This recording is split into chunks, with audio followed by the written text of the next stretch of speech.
Just drawn out here the basic idea of the Elliott Wave theory. And again, there are rules, so I'll quickly go over the rules here, and then after that, we can now take a look at the chart of S&P 500. So we have a basic 5 wave, wave 1, wave 2, wave 3, wave 4, and wave 5. That's the impulse wave in a bull market, and then following that would be a corrective wave, a wave 3 waves down, so wave A, B, C. And I mentioned before that wave 1, both wave 1 is made up of 5 waves, wave 3 same, made up of 5 waves, and wave 5 made up of 5 waves, just like we have right here. So it's called fractals. And wave 2 and 4 will be made up of mostly 3 waves, but there are other variations, but we won't get into that in this video, not today. The rules here are this. The first rule is that, so we have wave 1 here, and following wave 1 will be wave 2. Now the first rule is that wave 2 does not go below the beginning of wave 1. So wave 2 would not extend below the beginning of wave 1. That is the first rule. And after wave 2, we have wave 3. Now wave 3 always goes beyond or above the beginning, above the ending of wave 1. So we have here this is the ending of wave 1, and we can see that wave 3 goes beyond the ending of wave 1. And the second rule goes that wave 3 is never the shortest wave. Wave 3 is never the shortest wave. Wave 1 can be short, wave 5 can be short, but wave 3 is never the shortest wave between wave 1 and wave 5. That is the second rule. Now, following wave 3, then we have a wave 4.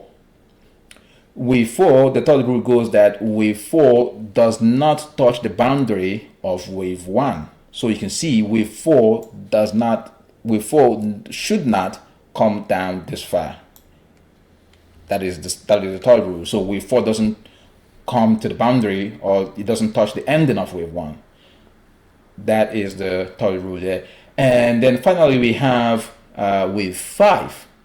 And wave 5, just like wave 3, wave 5 would have to extend beyond, would have to go beyond the ending of wave 3. Like, as you can see here, it went beyond the ending of wave 3. Now, but that is usually, but we have nuances. We have special cases where wave 5 only goes as far as the end, as far as the ending of wave 3, or even sometimes even before that. So this is called truncation in Elliott Wave Theory. But we won't get much into this, just to kind of let you know that. Now, after this impulse wave, wave 1, 2, 3, 4, and 5, then we have a corrective wave, which is the 3 waves down, A, B, C. Now, this is just the basic idea behind the Elliott Wave Theory. So now we'll take a look at the S&P 500, and then what we have here is the S&P 500, the XPX, the S&P 500 index. And for those who don't know, the XPS is essentially a basket of 500 stocks, and in this case is a basket of 500 biggest companies, stocks of the biggest companies in the US. That is the SPS 500. And on this chart, I've already drawn out my Elliott Wave interpretation on the chart. Now there are two things. The first is you have to let price show you where it's going. So you have to let price to expose itself. That is the first thing. And the second thing is this, there will always be need for adjustment. So when you draw out waves, you will find that there would always be need for adjustment. That is just based on the nature of the Elliott wave. And the question we're going to be asking now is, based on the interpretation that we have here, based on our drawing here, does it, or based on what the chart has showed us so far, do they follow the rules that have been laid out? And we start from wave one, and we can see that wave one, we've had wave one here, and the wave one just ended on August 26th. And then following that is wave two. Now remember, wave one, wave three, and wave five, they should all be made up of 5 smaller waves, the fractals.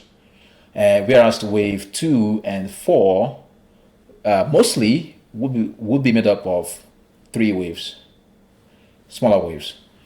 And if we look at wave 1 on the smaller time frame, we'll actually see that wave 1 is made up of 5 smaller waves, or should be made up of 5 smaller waves. And then wave 2, we can see clearly on the daily time frame that wave 2 is 1, 2, 3. It's made up of 3 waves. And following wave 2, we have wave 3. Now the rule says that wave 3 goes beyond the end of wave 1, and that wave 3 is not the shortest wave. That is the most important thing. And we can clearly see wave 3, the length of wave 3, both in time and in percentage, is way bigger than wave 1. So that rule has not been broken. And looking back here, which I also missed that, you can see that wave 2, which is the first rule, that wave 2 does not extend, that does not go beyond the beginning of wave 1, and we can see that here. So the rules have been obeyed. We haven't broken any rules. And then wave 3, from wave 3, we now have wave 4. And again, the rule goes that wave 4 should not come to the boundary of wave 1, right? So wave 4 should not extend down below the boundary of wave 1. And we can see this is where wave 1 stopped. We can see that wave 4 is actually it came close to it, but is way far off. So you can see that wave 4 does not touch the boundary, does not extend to the boundary of wave 1. So that rule has not been broken. And now we are on to wave 5. And wave 5 already has been ongoing from January 13th to January 24th of 2025. We have already seen the first leg. And remember, wave 1, wave 3, and wave 5. Each of these waves should they themselves be made up of 5 smaller waves. And we're looking at it. We're looking at wave 5 already, and it looks like wave 5.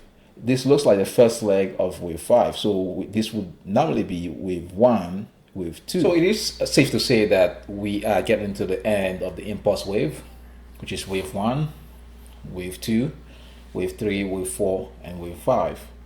And following the impulse wave, then we should see a corrective wave with A, B, C downward.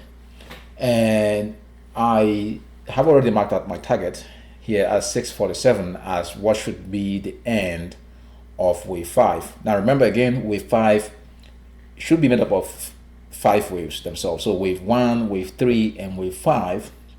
Each of these waves should themselves be made up of 5 waves. And it looks here like this might be wave 1 of wave 5, and here wave 2 of wave 5, and we are just about seeing wave 3 of wave 5. Eventually, wave 5 might get to this target. It may or may not.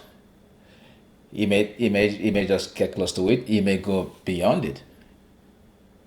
But one thing is for sure, one thing we know for sure is that following wave 5 should be a corrective wave, and that should be an ABC wave downward.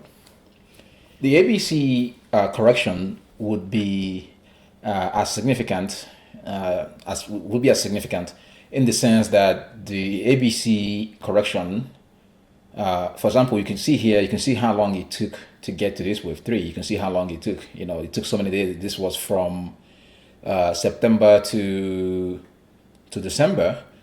Same as this length. So essentially, it would be roughly the same in time, or if not that, then then it would be, but nonetheless, it would be a significant correction. That's the point I'm trying to make there, because we have an impulse wave. Following an impulse wave is a corrective wave. That we know for sure. Now there are alternatives. At the time of recording this video, our assumption is that the price will carry on. Now that may not be the case. It's possible that the price could start going down, and if it starts going down, then we know that that could be the correction happening. So once it gets to this point, then the price starts going down, then we know, oh, that could be the correction taking place, and that then we have a truncation. A truncation, as we mentioned earlier, is a situation where the wave 5 doesn't go to the level that it would normally go. So I hope you enjoyed this video. In the future, we'll be making more updates on the chart, and again, obviously, like I said earlier, there's gonna be need for adjustment. There's gonna be need for reinterpretation.